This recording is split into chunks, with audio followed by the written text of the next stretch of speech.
My background, I've got an engineering background. Stephen might not let this fly, but we graduated from the same program. Even when they're told no, even when they're shut down, they have a way of making it work and making the world go round. So The question on our end is like, how do we steward their time and their finances in the best way to like get them the answers? And the reality is sometimes the answer is you should rethink this or you should pull back a little bit.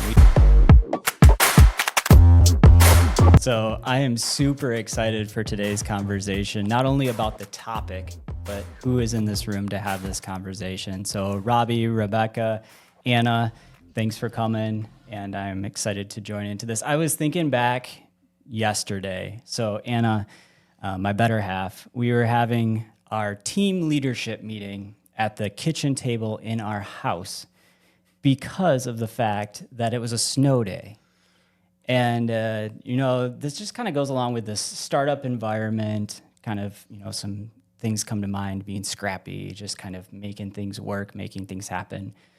We have a team that's just fully willing to jump in.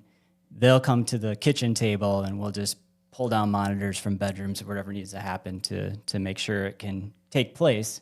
And play tic-tac-toe with our 6-year-old as needed. So our 6-year-old can be in the other room. So I was just thinking about our conversation today, and that just kind of came to mind as some of the culture around startups and some things that, small business owners and, families in business, but they just have to pull together and do.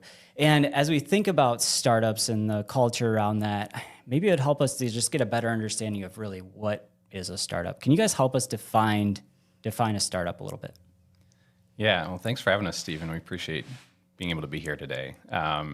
I don't know. Here's the deal. This is like controversy city, right? So you're starting us out with, they're going to shut us off if we answer wrong. Yeah.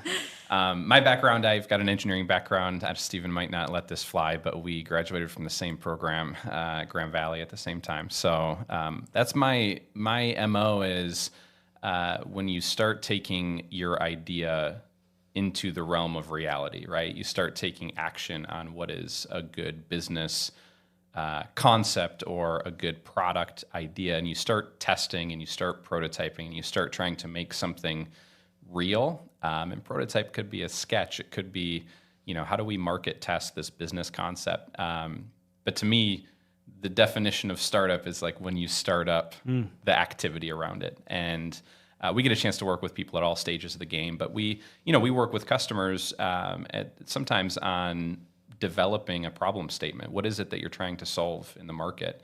And so I tend to go way back to the very beginning. I don't think there's definitions around, when you get a certain amount of investment or when you hit the market. I mean, I think there's a lot of like milestones and different people hit those in different ways. But to me, it's like the startup language is indicative of when you start to do the thing. And that's where I would begin.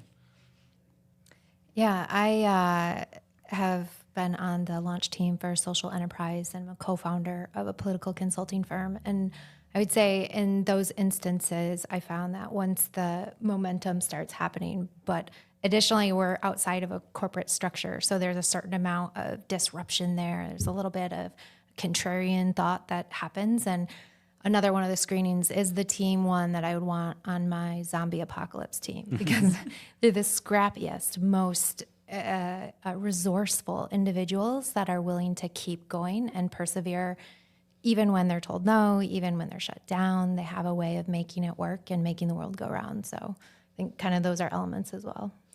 And trying to understand, like, even though scrappiness and resilience kind of go along with the idea of a startup, at what point do you feel like you maybe grow out of that a little bit? And I know that, Robbie, you wanted to stay away from it because it's like, okay, when do we say that, okay, now you're a small business or growing into something? And I think maybe we can say, maybe we feel this a little bit, that, even if you're in business for several years, maybe you've got a large team and group of members, maybe it's a little bit of how you feel. Like, do you still feel scrappy? Do you still have that in your ecosystem? Is that a way that you can kind of say you stay kind of in that startup mode?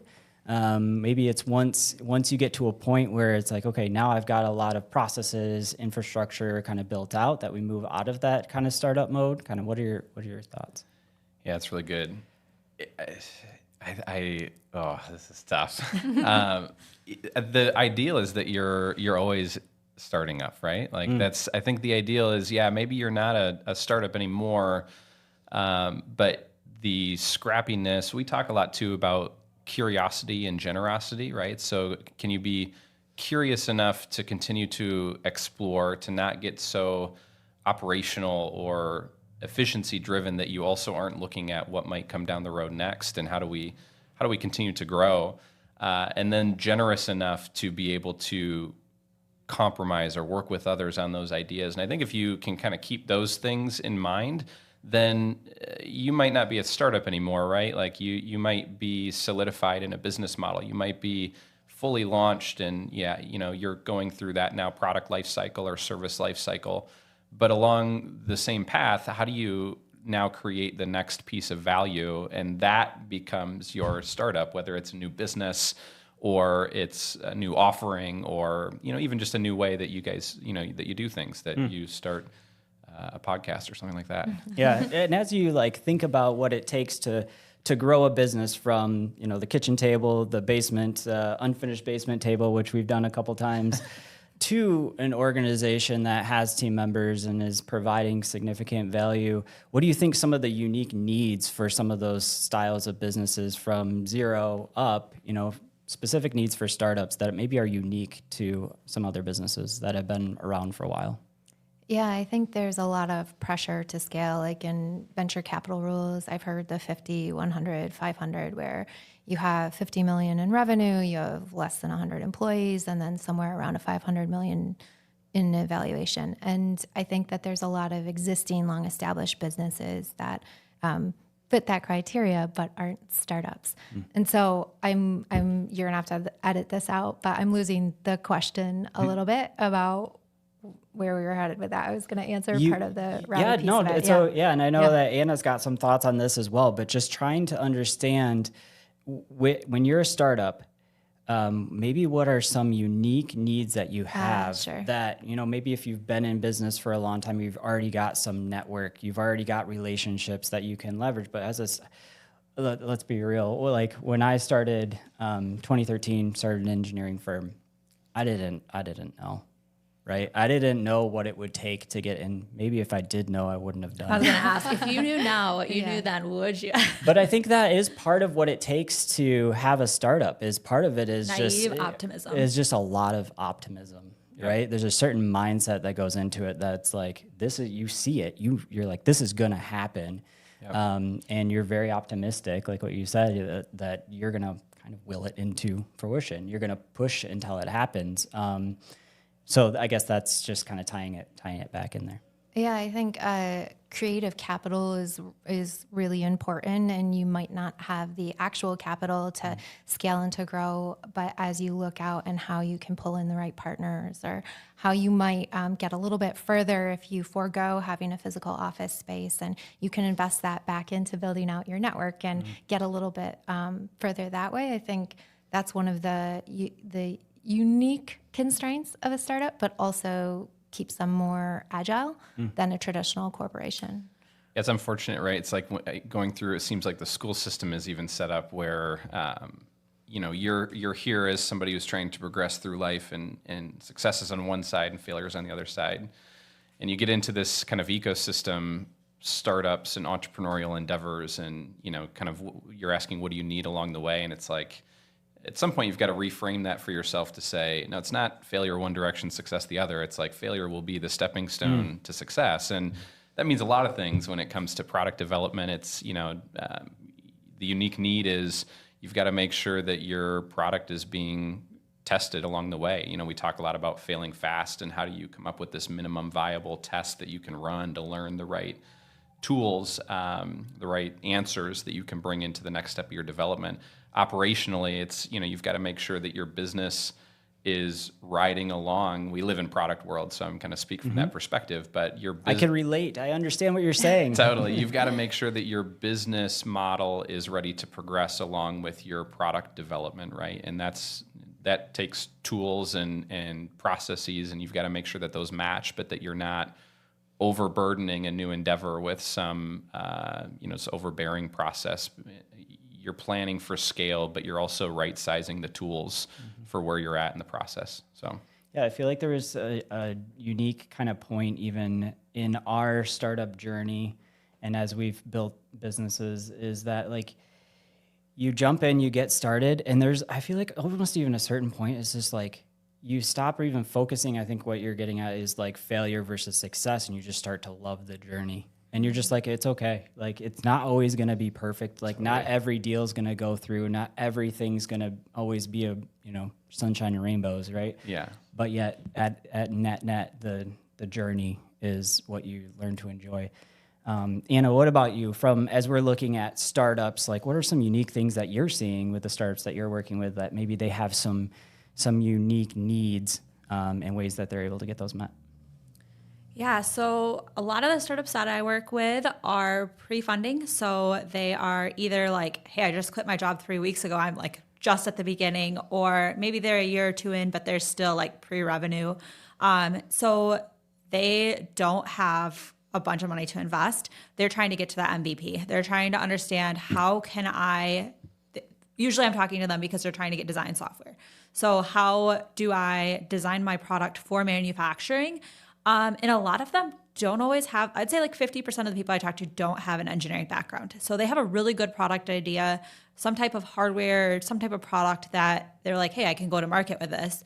They don't always have a clear path. And so I think sometimes, there's a lot of resources out there. There's a lot of like chambers of commerce, there's different incubators, there's a lot of different things. But depending on their area, their geography, they may or may not know how to get in touch with those people or just haven't reached out. And so a lot of what they're trying to do is just do it all on their own.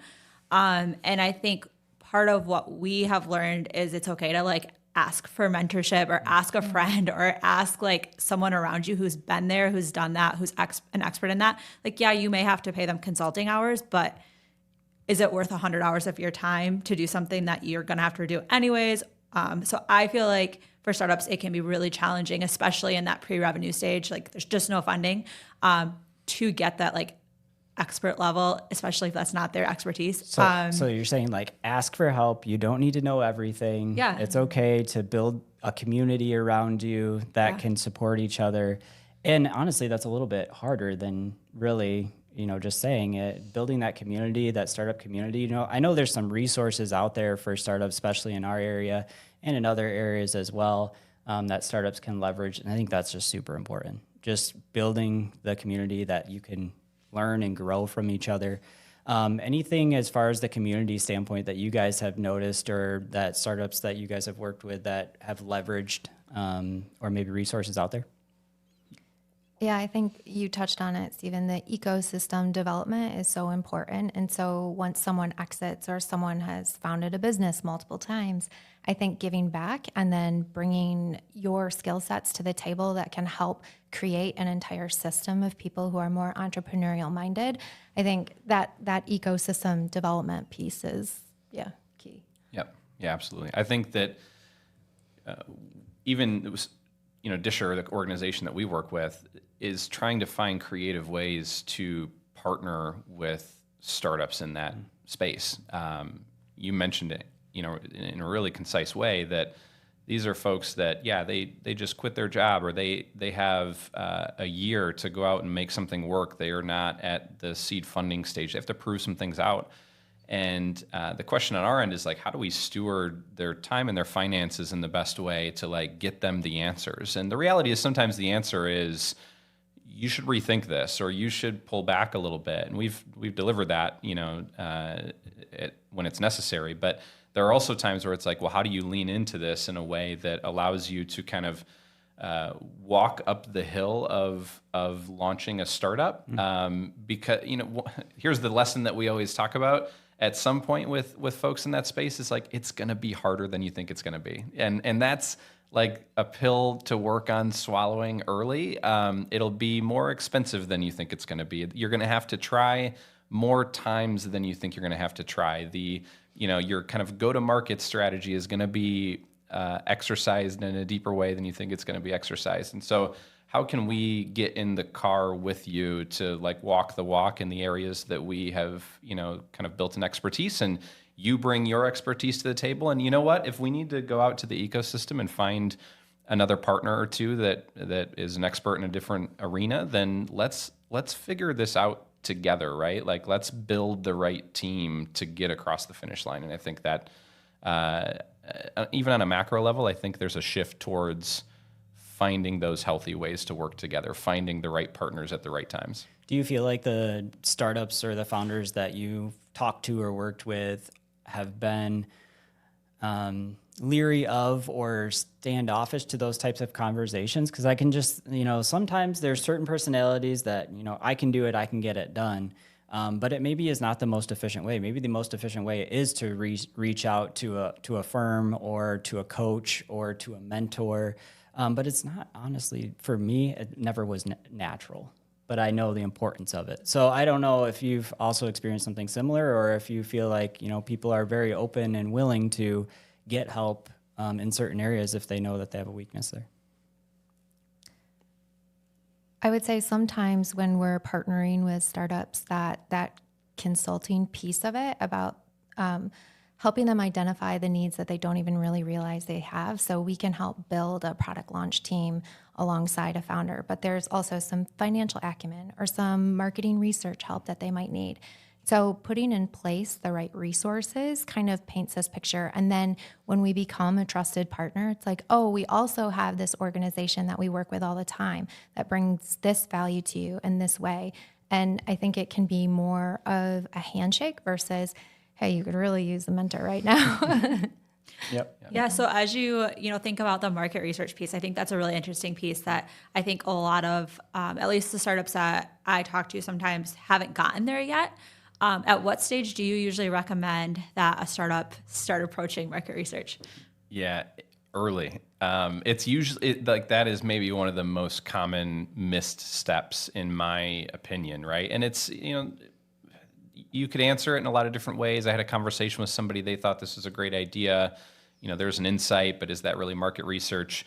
So a lot of times when we work with folks, we'll ask them, can you answer the question, who is it that needs this solution, right? Do you have a robust answer to that? And it's interesting because I've been in meetings before where it's like somebody's asking us to, hey, can I give you $100,000 to build a prototype of this thing? And it's like, definitely we can, right? We'll take your money. Mm-hmm. But what I want to ask you is, how do you know that there's a group of people that want this? What is your identified market? And I've been in meetings before where you get kind of glassy stare and the answer is, I've never really thought about that before. And it's like, oh, well, before you spend $100,000, like it's your money. But what I might recommend is you go ask some of these questions. And so we usually are pulling back to say, if you can't answer that question robustly, here's the recommendation. And you can dig into it at a number of different levels. I'll say this at a very macro level. We talk a lot about divergent and convergent thinking. And so, you identify a problem that you're trying to solve and you go out and do market research with the intention of, I'm going to diverge and figure out what my market might be, or who are my key customers, or what's the persona, how am I creating value? And then you answer those questions and say, I think it might be this way. I'm going to gain some insights, and I know I'm targeting my design towards this. And then you diverge again and say, okay, well, from a product design perspective, what are all the considerations for how I might design a product? And then you start converging on what is the best design and what are the best reasons for that design.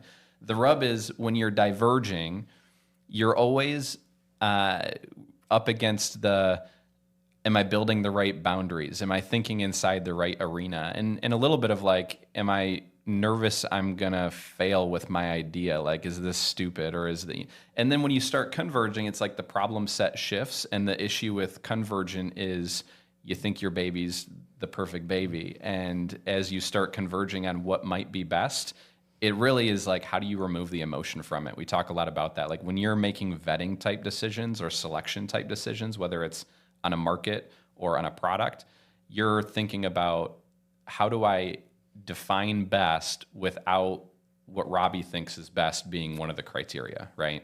Because I'm only one person and I'm not my market at the end of the day. So how would you suggest they go about doing that, right? Like there's some tactical things that potentially could get started, that they could get started on, or?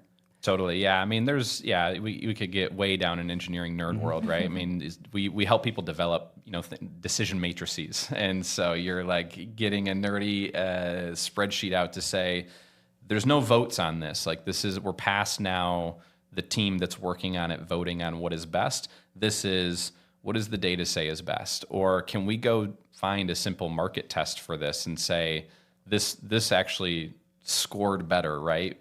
It's I go back to IBM. There's way back in the day was the dawn of computers, thinking about how do we create inputs to computers. Now a mouse and keyboard is really natural, but there was a time when it was how are we going to feed inputs to this machine that we now have? And the thought was, well, the way we do a lot of input to each other is through our voice, right? So maybe the best move is to create voice commands for your computer, and that's how you would.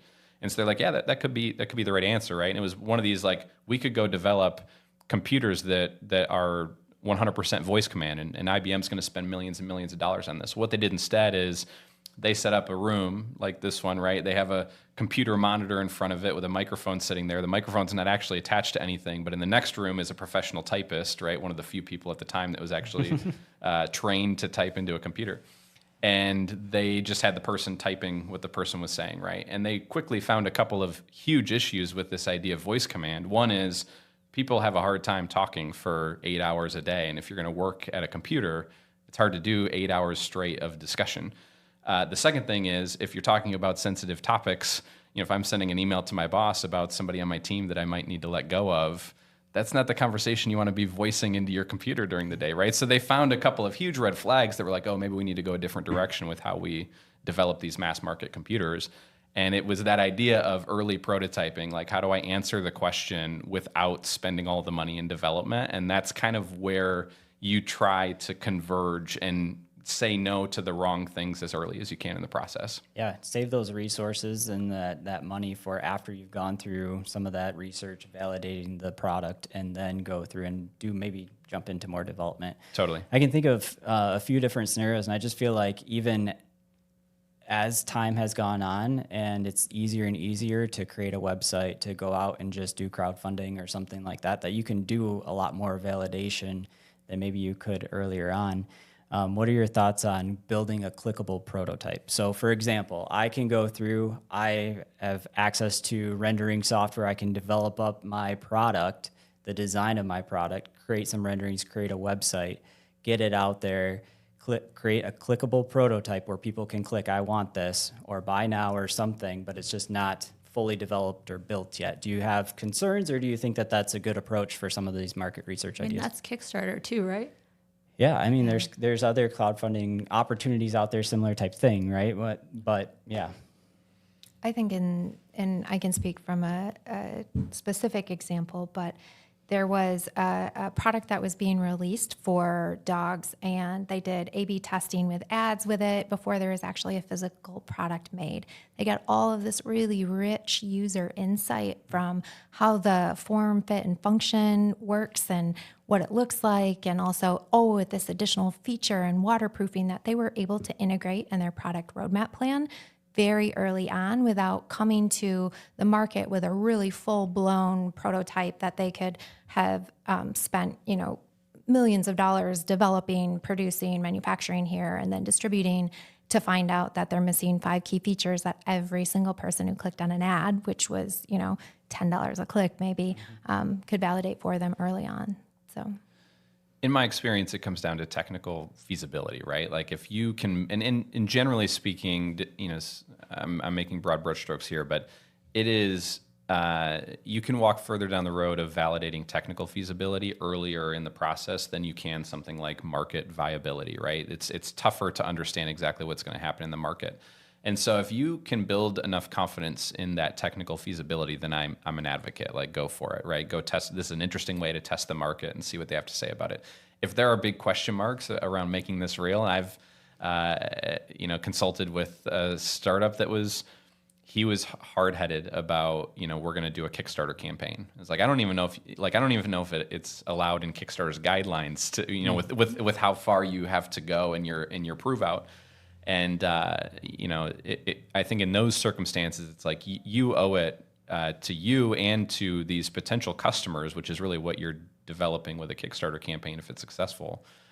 You owe it to like prove some of this out before you walk too far down that road. So do some of your due diligence. Make sure that it's something that's viable that you can go through and create, but you don't actually have to create the thing yet. That's right. Yeah. Prove it out to yourself. Build confidence for you. So I got two final questions before we kind of wrap up here. And one of them's on, kind of going back to that startup table where you've got maybe a computer and an idea and you're like, okay, what do I do? Do I bootstrap this whole thing? Do I continue to, dip into my savings on this startup, or do I reach out for funding? I know you guys have some experience there. What are some of your guys' thoughts? I'll recommend a couple things. One is, in our experience, it's easy to get infatuated with the product idea, right? It's really easy to say, I have a great idea for a thing, and now I'm going to make it real. And frankly, the business conversation becomes a little secondary, right? It's like, oh yeah, I need to figure out the operations piece, and eventually, if this is successful, I've got to have a plan to scale, and I'm going to have to hire some folks. I would encourage folks to be thinking about the business side of things and the product side of things, that those two are happening at the same time. What we have spent some time doing recently is how can we best get in the car with people that are driving down this particular road, right? And I think a part of that is, again, when you're in this kind of bootstrap versus funding, and how do I build enough confidence to know that I should go for it, right? I had a conversation with it was actually a VC recently, and I said, what's the biggest thing that you coach, kind of startups that you're working with on when you're walking down that road of like being the business consultant piece of things? And he said the number one thing is at every journey I walk with these clients, at some point you're saying, hey, you've got to go for it. Mm-hmm. Like, you just got to go for it. If you don't go for it, you're going to be regretting, you're going to have zero chance for success, right? The only way you guarantee your failure is if you don't try. Mm-hmm. And also, you're going to be thinking about all the what ifs afterwards. It's like, just go for it and play it. And we're trying to find a way from a product consultancy to say, how do we use our expertise to get in the vehicle and say, instead of just pay us money to build a prototype, how can we walk with you in a format that allows us to make recommendations, but also veer a little bit if we realize, oh, we're one feature away from success, or maybe we need to cut a feature out, or if we could also add this, secondary product. How do we be flexible enough as we hit that crescendo of launch to know we're doing this the right way and we're giving ourselves the best chance for success? And so I would say, find the right partner for you, whether that's a financial partner or a synthetic partner, doing kind of product or business. I mean, it's just that partnership piece is key to be able to, like we mentioned at the beginning, fill the gaps of who you aren't and who you can't or don't want to be in order to kind of create the best opportunity for success. Okay. Rebekah, do you have thoughts on that? I think you summed it up really well. Perfect. And I'm going to turn it over to Anna to answer that question and with a little bit of background. So in business, we've always started businesses and bootstrapped businesses from day one. When I started Perception Engineering, contract engineering firm that I started, it worked out pretty well because Anna worked full time. So we had the opportunity to kind of not, ramp up. You moonlighted for a while. And I moonlighted for a little while. So we definitely, took the slower approach to getting things started. But do you want to get your opinion on record on the path, with startups? If it makes more sense, maybe give up a little equity and be able to have something other than ramen. What are your thoughts? Yeah. So, I'm not a risk taker. So when Steven told me he wanted to start a business to begin with, to be clear, I was like, yeah, no, that's good. We don't need that. So that was kind of I came from a family that always had full-time. My parents both worked full-time for their employers, long-term. So that stability was super important to me. So I was super risk averse. And so in that, I was like, if you're going to start a business, I don't want you to, but if you do, we're good now. Don't worry, I promise. If you do we can't borrow money. Because if we're taking this risk, it has to be something that if it fails, we're still going to be okay. We're not going to lose our house or whatever that is. And so because I had a full-time job, it felt pretty safe. I still had a health insurance plan. I still had a salary. all those things. And so it worked pretty well when we started perception engineering, I would say. I also have a background in business. So I think that also helped because Steven has a very technical background, mechanical engineering. He gets it as far as like the technical aspect. And he could kind of say like, hey, you worry about the financial piece, like make sure the numbers work and make sure, that stuff is taken care of. So I think that a lot of startups and early businesses probably struggle with that piece because maybe they don't want to do it themselves, which you probably didn't want to do it yourself, which is why I did it. But I think that that's super important because whether you're taking funding or not, I think understanding the financial piece is so important. Like you have to have a clear understanding of where you're going and where you're at. And one thing we didn't do, but I always feel like we should have done when we started our first business was say like, this is what success looks like for us, right? This is what we're going for. And we've been much more intentional now with SWYFT, but understanding like when is it worth it and when is it not, right? Because you invest time and energy as a business owner. You're super willing to take days of like long hours and weekends. And so anyways, I think making sure you understand like what is the financial piece that has to make sense for me to continue with this. Yeah, I think that that's super important. And then I think the other thing is to like, now we both work for the business, so it's a little different. We don't have that salary that's keeping things going if the business isn't going well. And so for founders who are relying on that income, like having a plan, like don't just quit your job if you don't have a plan and expect to get funding. Like you have to have a plan of like, okay, if I don't get funding, this is what happens. Because the last thing I want is for a startup who's working with us to say like, oh, I've got a really great product and in 6 months it's going to go to market, and them to quit their job and then not have a backup plan.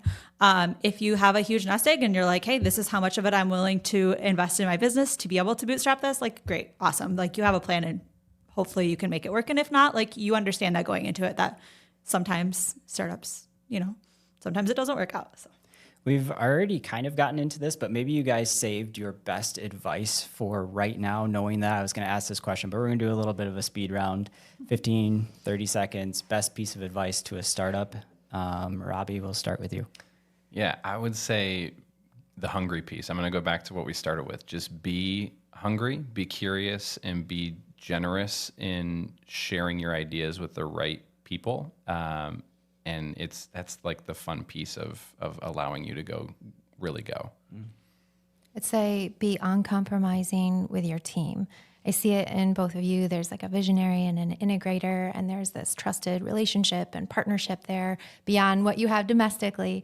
But I think that the team that you surround yourself with is going to make or break it.